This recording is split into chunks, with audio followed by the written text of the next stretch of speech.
Bueno, pues una vez más es un placer saludar a todo ese Carmelo seglar de tantos lugares del mundo que participáis pues, en este encuentro. Me habéis sugerido el siguiente título, ¿no?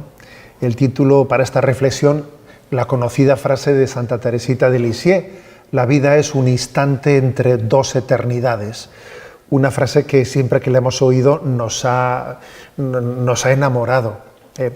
Voy a decir una cosa, es decir, no me considero un especialista en Santa Teresita como ustedes, como vosotros lo sois, y bueno, no es mi deseo, no es mi pretensión la de desarrollar la vida es un instante entre dos eternidades en todos los escritos de Teresita, sino más bien lo que me dispongo a hacer es un eco de esa frase pronunciada por un alma de Dios que en la sencillez y en la inocencia de su fe es capaz de manifestar algo con tanta claridad, con una frase tan corta en la que resuelve a la luz de la fe algo que para la humanidad ha sido una gran lucha, cómo posicionarse ante el misterio de la muerte, cómo el hombre da respuesta, ¿no? ante esa gran incógnita que toda la historia de la filosofía y la historia de la teología se ha ocupado, pues no sin muchas contradicciones, en cómo responder al tema de la vida y de la muerte. Y luego llega el místico, llega Teresita de Lisieux, y en una sola frase es capaz de decir mucho más que lo que todos los filósofos y muchísimos teólogos han dicho en un tiempo, ¿no? El místico corre mucho más. Me recuerda ese pasaje en el que Pedro y Juan van corriendo al sepulcro porque les han dicho que el Señor no está, y corren, y Juan, que era más joven, corre más que Pedro y llega el primero al sepulcro, pero sin embargo, aunque llegó primero al sepulcro, tuvo esa deferencia de no entrar primero, sino de esperar allí a que Pedro llegase corriendo más tarde, ¿no? Esa es la mística. La mística es capaz de llegar mucho antes pues que la reflexión filosófica y la reflexión teológica. Y Teresita de Lisieux, en esta frase, la vida es un instante entre dos eternidades, dio una respuesta a la gran cuestión de la vida humana, del sentido de la vida humana, ¿no? Por eso yo voy a hacer una disertación sobre esta frase a la que Santa Teresita llega y en la que resuelve pues, el gran drama del hombre, ¿no?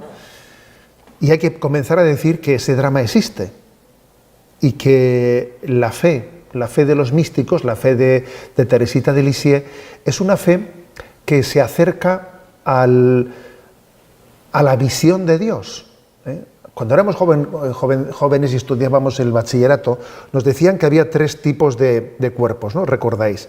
Los transparentes, los opacos y los translúcidos.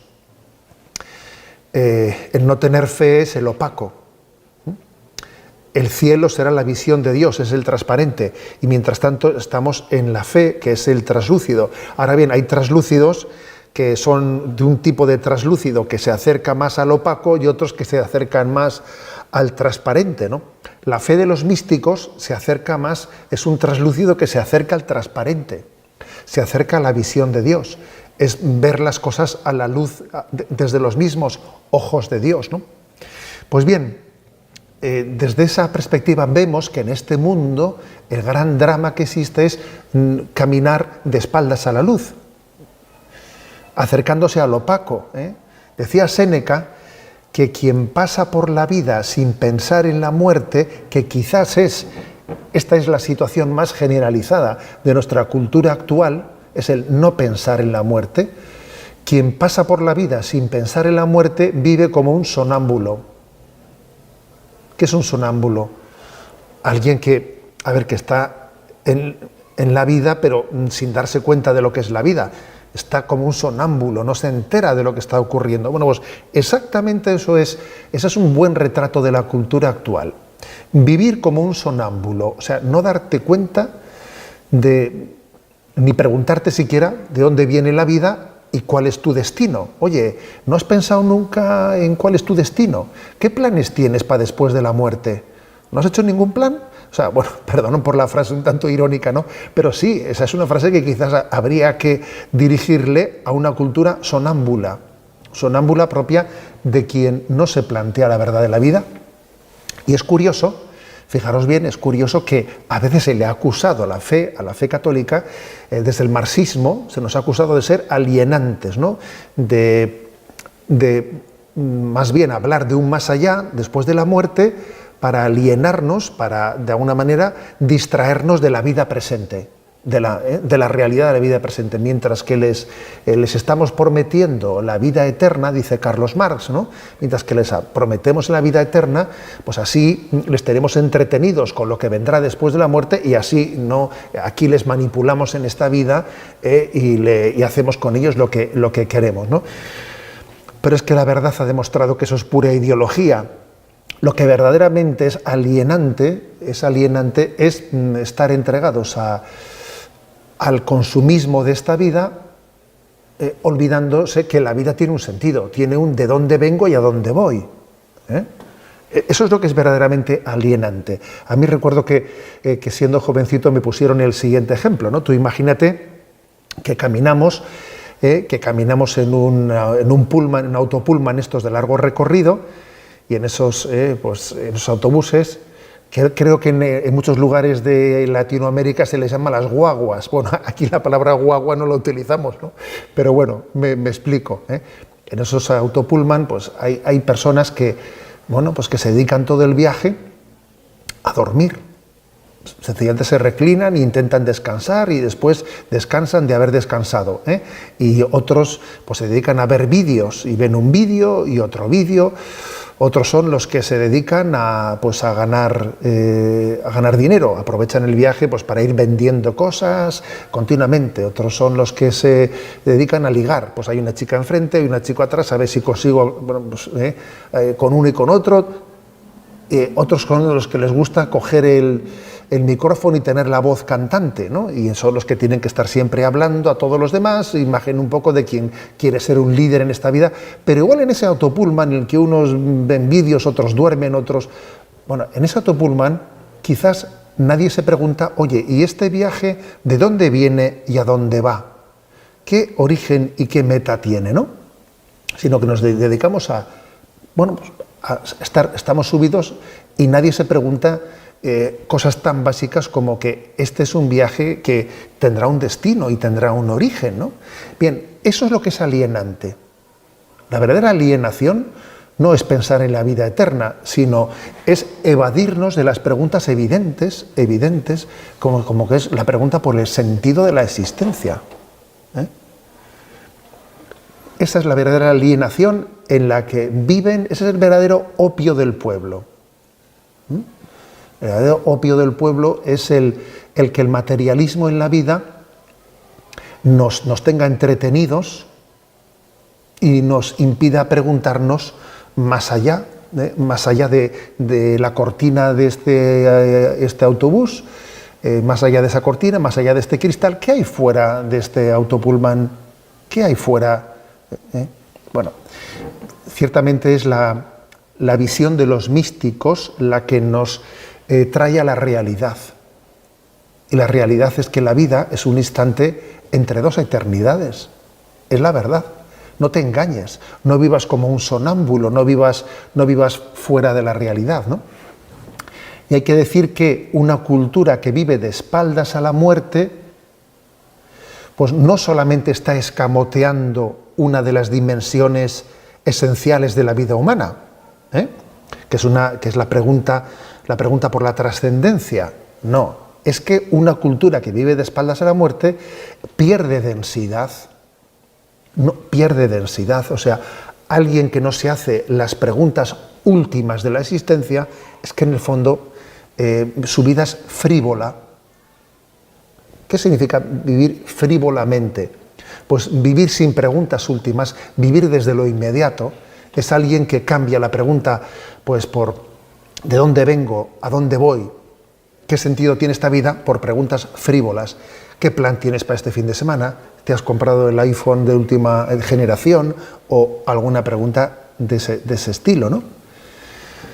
Bueno, pues es la mirada de los místicos la que nos permite ver, no la que nos evade, la que nos aliena de la realidad, sino la que nos permite ver la realidad en su verdadera dimensión.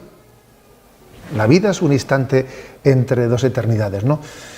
Entonces, fijémonos cómo la verdadera alienación ha querido ocultar esto. Aquí, por ejemplo, en España, en tiempos de la persecución religiosa, ¿no?, que existió pues a comienzo, previamente también a la Guerra Civil Española, ocurrió, por ejemplo, que en tiempos de aquella implementación de ideología marxista que quería prohibir la religiosidad, por ejemplo, se dispuso la prohibición de que los coches fúnebres pasasen por el medio de la ciudad. ¿Por qué? Porque a aquellos gobiernos marxistas no les interesaba que un difunto, un cortejo fúnebre, pasase por en medio de una ciudad, porque era un recordatorio de que el hombre tiene que morir.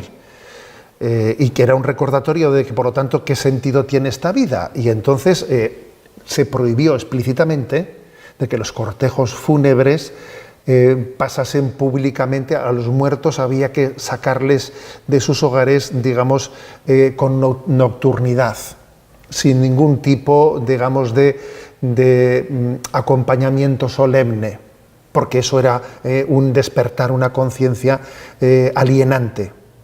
Fijémonos, estoy hablando de un dato histórico, dato histórico.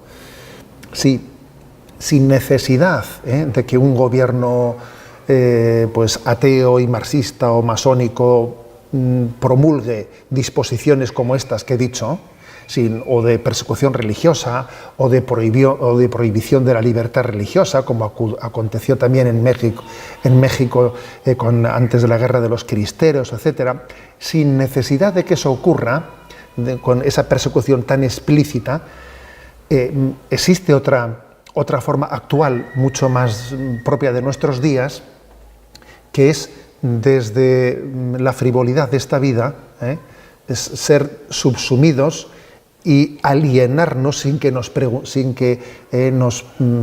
permitirnos que el hombre se abra a la trascendencia, a la pregunta por el sentido de su vida. Creo que en estas estamos, ¿no? Lo morboso, por lo tanto, no es hablar de la muerte, lo morboso es silenciarlo. Lo morboso no es hablar de la eternidad, es olvidarse del origen y el destino de la muerte, ¿no?, de la vida. Ignorar la muerte oscurece el sentido de la existencia, mientras que vivir el sentido de la vida como caduca, como un instante, nos garantiza el poder saborearla. Filosóficamente, la buena filosofía, se ha planteado el tema de la muerte. ¿Cómo no? Platón decía, por ejemplo, que el contenido de la filosofía es meditar sobre la muerte. Eso lo decía Platón, Decía, ¿cuál es el cometido de la filosofía? A ver, ¿para qué está la filosofía? Y él decía, es meditar sobre la muerte. Porque, a ver, es que si la muerte no tiene sentido, la vida tampoco. Luego, esta es la verdadera filosofía. Frente a esa gran pregunta, en nuestro tiempo está habiendo tres tipos de respuestas, ¿no? Una es la respuesta del no preguntarse. No me lo pregunto, consume y calla. No sé con qué términos se expresará esto, ¿no? Sé que estamos hablando para muchas naciones y muchos países, y en cada uno a veces suele haber una jerga, una forma de expresión. En España, por ejemplo, se utiliza mucho no te comas la cabeza, que quiere decir, a ver, no te estés haciendo planteamientos, no pienses, ¿no? Consume y calla, y no te pienses. Bueno, pues esto es una respuesta insensata. ¿Por qué digo que es insensata? Porque renuncia al sentido. Y esta es quizás la respuesta del no preguntarse, es posiblemente una de las respuestas más frecuentes que estamos viviendo, ¿no? La siguiente respuesta, mejor dicho, ante esa gran cuestión del sentido de la vida y de la muerte, la siguiente es la del existencialismo.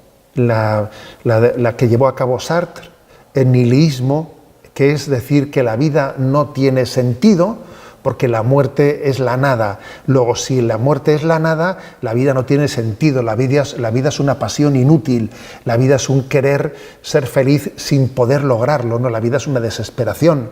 Acordaros de ese mito del Sísifo de Camus, el que hablaba de que la vida es como querer subir una piedra cilíndrica a lo alto de un monte, y claro, cuando intenta subirla, según se va empinando más y más cada vez, ¿no? Pues en la montaña, al final no es capaz de lograr subirla hasta su cumbre y se cae abajo, vuelve a intentarlo, vuelve a empezar, pero es un querer y no poder. O sea, la vida es una pasión inútil, porque si la muerte no tiene sentido, pues entonces la vida tampoco, ¿no? Y es la respuesta de la desesperación. Y obviamente desde esa desesperación, digo obviamente, muchas personas han concluido en el quitarse de en medio en esta vida, en el quitarse la vida, la desesperación, la de concluir que la vida no tiene sentido, que les ha llevado a la desesperación, incluso al suicidio, ¿no? Pero obviamente existe otra respuesta, que no es la respuesta del no preguntarse, que no es la respuesta de la desesperación, sino que es la respuesta de esa intuición mística. ¿Y cuál es la intuición mística? Pues la intuición mística es darnos cuenta que hemos nacido de un amor eterno. Con permiso de Descartes, ese Descartes que nos vendió, ¿no?, esa formulación de pienso, luego existo, que es tanto como no decir nada, con perdón de Descartes, es no decir nada. La verdadera comprensión mística es otra, es soy amado, luego existo. Soy amado, luego existo, ¿no? Mi existencia ha nacido de un amor eterno. Desde toda la eternidad, antes de que el mundo existiese, Dios pensó en nosotros, y además pensó en nosotros en Cristo. Pensó en ti, en mí, en todos los que estamos escuchando esta reflexión, en todos los que se resisten a escucharla, en todos los que dicen que lo que estamos diciendo son tonterías.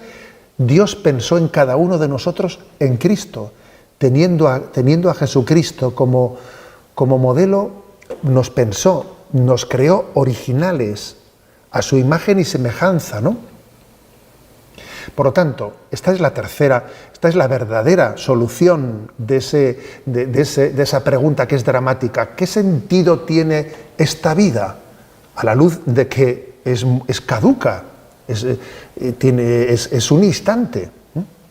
Pues sí, el sentido es el siguiente, ¿no? Soy amado, luego existo. Hemos nacido de un amor eterno. Hemos nacido de un amor eterno y hemos nacido para la eternidad. Es el A, B, C de nuestra vida. Soy amado, luego existo. Y esto configura nuestro ser, nuestra identidad, nuestra vocación. Teresita de Lisieux y todos los místicos lo han intuido por el don de la fe. Una fe que al hacerse cuasi transparente, casi acercarse a esa visión que Dios nos concede en la vida eterna, los lleva a tener una profunda experiencia interior. No exenta de noches oscuras, ojo, porque es muy curioso que también las noches oscuras formen parte del designio de Dios para que todavía se purifique más ese cristal traslúcido y se acerque más al transparente. Es curioso que las noches oscuras es como cuando cogemos el cristal, un paño, y le queremos quitar, ¿no?, pues el polvo acumulado o el vaho, y entonces le pasamos el trapo para limpiar mejor el cristal, pero claro, mientras que el trapo pasa al cristal para limpiarlo, se hace una noche oscura, ¿no?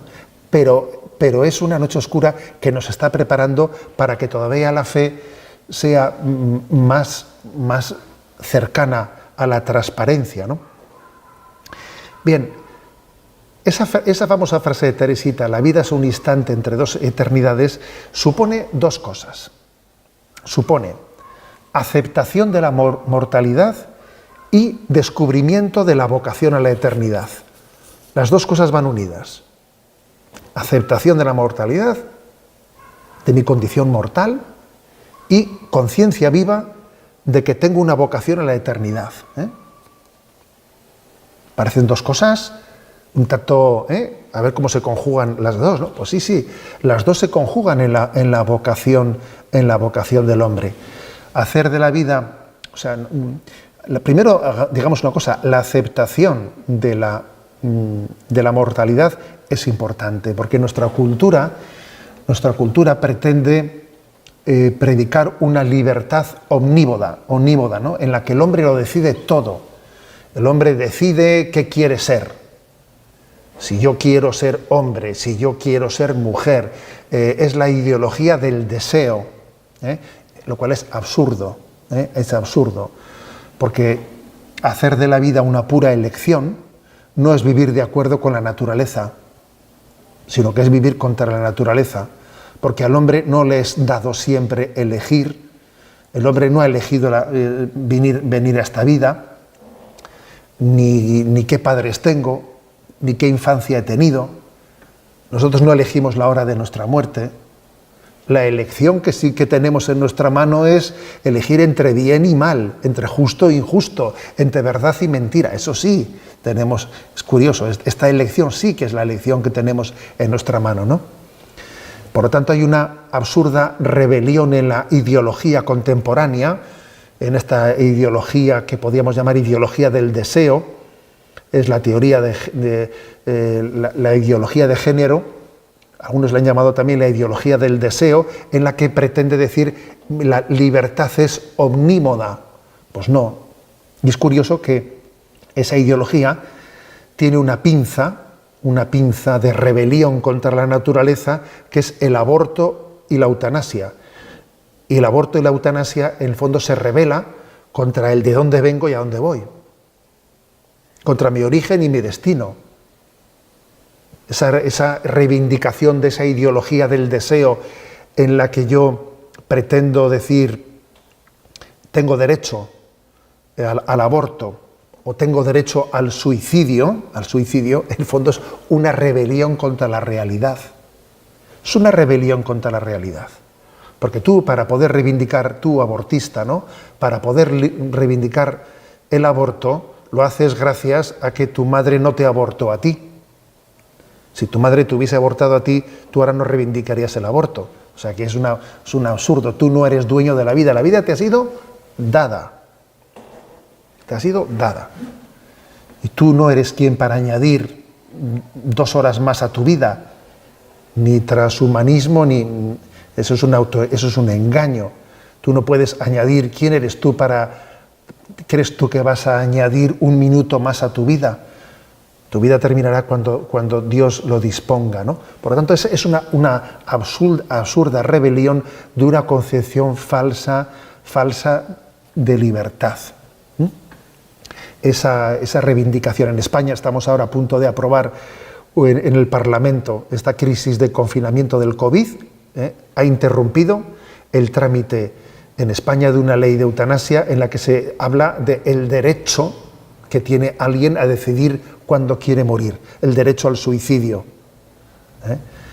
Y paradójicamente ha sido la crisis sanitaria del COVID la que ha paralizado tal cosa, y entonces todos nos hemos puesto ahora a intentar salvar vidas, para que ahora cuando terminemos esta crisis, no sé si vamos a volver a terminar la tramitación parlamentaria de una ley ahora tenemos derecho a suicidarnos, ¿no?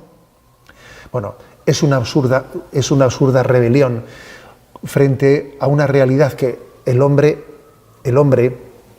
no es una libertad absoluta. El hombre tiene está sujeto a una naturaleza que es limitada, que es mortal, pero al mismo tiempo, fijaros, que esta es la segunda cosa que la frase de Teresita remarca.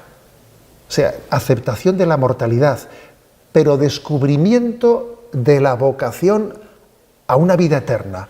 O sea, en el hombre anida un deseo de eternidad. Somos un poco de barro, pero con deseo de infinito.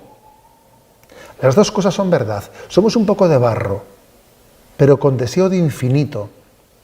¿Os acordáis esa escena del Génesis en la que Yahvé formó a Adán del barro de la tierra y le sopló, ¿no?, un aliento divino, ¿no? Ese aliento, imagen del alma humana, imagen de esa participación, a imagen y semejanza, ¿no?, de la vocación divina, la vida eterna, es la que nos hace esa paradoja. Somos un poco de barro, pero con una vocación al infinito, al infinito. Y es esto lo que nos descubre la gran dignidad del ser humano. Lo que nos hace infinitamente más dignos que el resto de la creación, porque participamos con Dios de esa vocación a la eternidad, ¿no? Fijaros, yo a veces he solido decir que, hablando a veces, ¿no?, o teniendo un diálogo con personas increyentes, les he solido decir el siguiente argumento. Les he dicho, mira, pues si no existe Dios, y si después de la muerte no hay nada, la evolución, la ley de la evolución se ha equivocado con nosotros, con el ser humano. ¿Por qué? A ver, porque según se formula, ¿no?, las leyes evolutivas parten de la premisa de que lo que hacen es adaptar a las especies mejor al contexto en el que viven. Entonces las especies se van evolucionando en la medida en que se van adaptando para poder sobrevivir mejor al contexto en el que viven. Pues yo le suelo decir, pues la ley de la evolución se ha equivocado con el hombre, porque nos ha dado un deseo de eternidad, un deseo de vivir para siempre, que choca con si usted dice que Dios no existe, que la muerte es el fin de todo, pues entonces la evolución se ha equivocado de nosotros, porque nos ha dado un deseo que es frustrante. Es como cuando alguien, ¿no?, como en un pequeño carro, en un pequeño coche utilitario, ¿no?, se pone un motor que es el motor de un Boeing, de un avión reactor. Pero ¿cómo es posible que en alguien tan caduco, tan perecedero, de una vida tan corta y tan breve, se haya puesto un motor con un deseo de eternidad infinita? Bueno, pues eso solamente es posible pues porque es Dios el que nos llama a la vida eterna. Y aunque este cuerpo nuestro sea como ese chasis de ese pequeño carro, de ese pequeño vehículo, que es muy pequeño, pero sin embargo tiene un gran motor, un gran deseo de eternidad, así es esa vida eterna que anida en nosotros. Somos un poco de barro, pero con deseo de eternidad, ¿no? Entonces esa frase de Teresita descubre ambas cosas. Descubre en nuestra pequeñez, soy muy poca cosa, pero al mismo tiempo soy querida de Dios, soy amada de Yahvé, soy hija del Padre y soy llamada desde toda la eternidad, ¿no?, a participar con Él de su vida. Bien, pues a la luz de la fe, a la luz mística de Santa Teresita, nos aproximamos al misterio de la vida. ¿Y cómo lo hacen los místicos? Bien, no quiere decir que un místico no sufra también el zarpazo de la muerte. La muerte es desgarradora y acordaros de que el propio Jesús lloró cuando le comunicaron que su amigo Lázaro había fallecido. Jesús lloró. Y él tenía, no ya fe, porque Jesús, su relación con el Padre no es de fe. Jesús ve al Padre, tenía una relación de intimidad, ¿no?, como persona divina, aunque con conciencia humana, pero como persona divina, ¿no? Y sin embargo Jesús llora cuando le dicen que su amigo Lázaro ha fallecido, ¿no? Por lo tanto, el desgarro de la muerte forma parte de nuestra condición. El mismo San Francisco de Asís dice, no, terrible es la muerte, pero cuán apetecible es también la vida del otro mundo, a la que Dios nos llama. O sea que en él las dos cosas anidan. La muerte es terrible, la muerte es un zarpazo. Pero sin embargo estamos llamados a desear de vivir con Dios por toda la eternidad, ¿no? Y aquí viene esa lucha. Tenemos un deseo de unión con Dios para siempre. No estamos enamorados de la muerte, pero sí de lo que hay detrás de la muerte. No estamos enamorados de la puerta, pero sí lo que hay detrás de la puerta, que es Jesucristo, y es la vida eterna con Él, ¿no? Entonces ahora, en esa lucha entre el deseo de eternidad y ese temor natural a la muerte, los místicos nos dan claves muy importantes. ¿Cuál es la clave definitiva de los místicos? La esponsalidad, ¿no? El prepararnos para la muerte como un desposorio eterno. Entender la muerte como el desposorio eterno, ¿no? Porque si no recibimos a la muerte como esposa, la vamos a recibir como a un verdugo. Es curioso que en el Evangelio se utilizan las dos imágenes, ¿eh? Mira que si supiese el dueño de la casa a qué hora viene el ladrón, a qué hora de la noche viene el ladrón, así tú no sabes a qué hora. O sea, es decir, se utiliza la imagen del ladrón, es una imagen antipática, o sea, la muerte es un ladrón. Pero ojo, también se utiliza la imagen del desposorio, como el reino de Dios se parece a aquellas doncellas que están esperando con las lámparas encendidas la llegada del esposo. Luego, a ver, ¿qué elegimos? ¿Cómo esperamos a la muerte? ¿Como a un ladrón o como a una esposa? Esto está en nuestra mano. El que la muerte sea para mí ladrón verdugo o sea un desposorio, ¿no? Aquí en España, San Pedro de Alcántara, que es un municipio de Ávila, en el que pues, todos los amigos del Carmelo seguro que tienen una oportunidad de hacer una visita en un lugar tan cercano a Ávila. En el Museo de San Pedro de Alcántara se conserva un cuadro de dimensiones grandes que se llama Las Tres Esposas. Las Tres Esposas. Entonces, en la primera escena, es a modo de tríptico, en la primera escena se ve la imagen de una doncella que la están ataviando, la están vistiendo para sus bodas, para su matrimonio, para el día de sus nupcias. La segunda escena se ve el matrimonio místico de Santa Teresa de Jesús, el momento en que el querubín le traspasa con esa flecha el corazón. Es el matrimonio espiritual, el desposorio desde la vida religiosa, desde la esponsalidad de la vida religiosa con Jesucristo. Y la tercera escena, fijaros que se llaman Las Tres Esposas el cuadro, ¿eh? El primero, la joven que se prepara para su matrimonio. El segundo, Santa Teresa de Jesús, en su unión plena con el Señor, en ese desposorio místico. Y el tercero es Jesús, que viene a buscar al alma que ha fallecido. Se ve una persona que ha fallecido y de la cual el alma se desprende del cuerpo, y Jesús viene a desposarse con ella.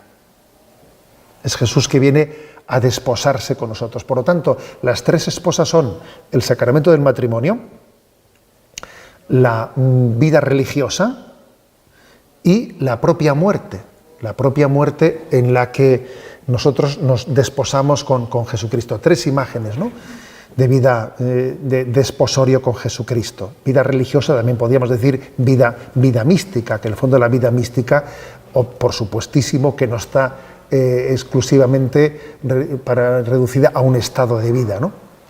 Bien, las tres esposas, o sea, la clave de los místicos es entender el sentido esponsal de nuestra vida. Volvamos a la frase de Teresita: la vida es un instante entre dos eternidades. Con amor eterno te amé, que escuchamos en la Sagrada Escritura. Con amor eterno te amé. Y te he llevado al desierto, que podríamos también calificar la vida como un desierto en el que somos despojados, en el que somos purificados, para que no haya nada que pueda estorbar en ese matrimonio, en esa unión esponsal con Jesucristo. En esta vida hay una purificación, una purificación. Somos despojados de todo aquello que impida que el desposorio sea nuestro gozo eterno. Bueno, por eso creo que un signo de que hemos recibido, ¿no?, este don de los místicos es el que en nosotros, claro que existe un temor natural a la muerte, pero al mismo tiempo existe un deseo de eternidad. Pero ¿cómo pueden convivir dos cosas tan distintas? Temor a la muerte y deseo de eternidad. Pues claro que pueden convivir, pues porque forman parte de esa doble realidad que digo que Santa Teresita pues se ha percatado, ¿no? La realidad de nuestra condición mortal y la realidad de nuestra vocación a la eternidad. Así descubrimos que esta vida es para buscar a Dios, que la muerte es para encontrarle y la eternidad es para poseerle, ¿no? Y que descubrimos eso que de San Bernardo de Claraval, otro gran místico, otro gran enamorado del Señor, dice que aunque la muerte nos espera, en realidad, si somos prudentes, somos nosotros las que le tenemos que esperar a ella y las que le tenemos que preparar ese desposorio eterno, ¿no? Desde esta perspectiva podemos ver de otra manera diferente, ¿no? Con la mirada de los místicos podemos ver esa realidad. Recuerdo, ¿no?, una famosa, que seguro que habéis escuchado, ¿no?, una famosa palabra puesta en los de San Agustín, puesta en los labios de un niño que ha fallecido y que se dirige a su madre. Su madre está desconsolada, ¿no?, porque ha fallecido su niño pequeño, y San Agustín, en ese funeral de ese niño, pone en sus labios, ¿no?, la siguiente palabra: no llores, mamá, si me amas. Si conocieras el don de Dios y lo que te espera en el cielo, si pudieras oír el cántico de los ángeles y verme en medio de ellos, si por un instante pudieras contemplar como yo la belleza ante la que palidecen las bellezas, me has amado en el país de las sombras y no te resignas a verme en el de las realidades eternas. Créeme, mamá, cuando llegue el día que Dios haya fijado para que vengas a este cielo donde yo te precedo, volverás a ver a quien siempre te ama y encontrarás mi corazón con todas las ternuras purificadas. Me encontrarás transfigurado, feliz, no esperando la muerte, sino avanzando contigo por los senderos de la luz. Por tanto, mamá, enjuga las lágrimas y no llores si me amas. Es un texto precioso, potente, ¿no?, de San Agustín, que es capaz de hablar de esta manera, y de consolar de esta manera, con ese deseo de eternidad, a una madre, ¿no?, en un momento, fijaros, que tiene el mayor de los dolores, ¿no?, el momento de haber perdido a su niño. Esta es la gran luz, la gran luz de los místicos. Y voy a decir una cosa más, que los místicos no solo nos están iluminando en lo que es ese amor eterno con el que Dios desde toda la existencia me amó, pensó en mí y pensó en mí en Cristo antes de tenerme esta vida, y no solo me ilumina ese desposorio eterno con el que yo estoy llamado para toda la eternidad, sino que, ojo, también la luz de los místicos nos ilumina el valor de este instante. Sí, es verdad, la vida es un instante, pero ojo, es muy importante entender ese instante. En España se dice, hay un refrán, no sé si ustedes también lo conocen, un refrán que dice: el tiempo es oro. El tiempo es oro. No, en realidad el tiempo no es oro, sino que es eternidad. El tiempo es eternidad. Esa es una frase de Santa Catalina de Siena. Dice: el tiempo es un préstamo de Dios. El tiempo no es oro, es eternidad, dice Santa Catalina de Siena. Ganamos la eternidad por lo que hacemos en el tiempo. Las acciones que llamamos pasajeras los hechos que llamamos cosas de esta vida, tienen una duración eterna, una duración eterna. Por eso, a la luz de los místicos entendemos que el tiempo, este instante del que habla Santa Teresita, este instante es un don de Dios, es una interpelación del amor de Dios a nuestra libre respuesta. Y por ello debemos de ser avaros, bien entendido el término, ¿no? Avaros con el tiempo, para emplearlo bien, para vivir con intensidad las obras de nuestra vida, para descansar con intensidad, para amar con intensidad, para sufrir con intensidad. En definitiva, el tiempo es una piedra preciosa porque es la fase experimental de nuestra suerte eterna.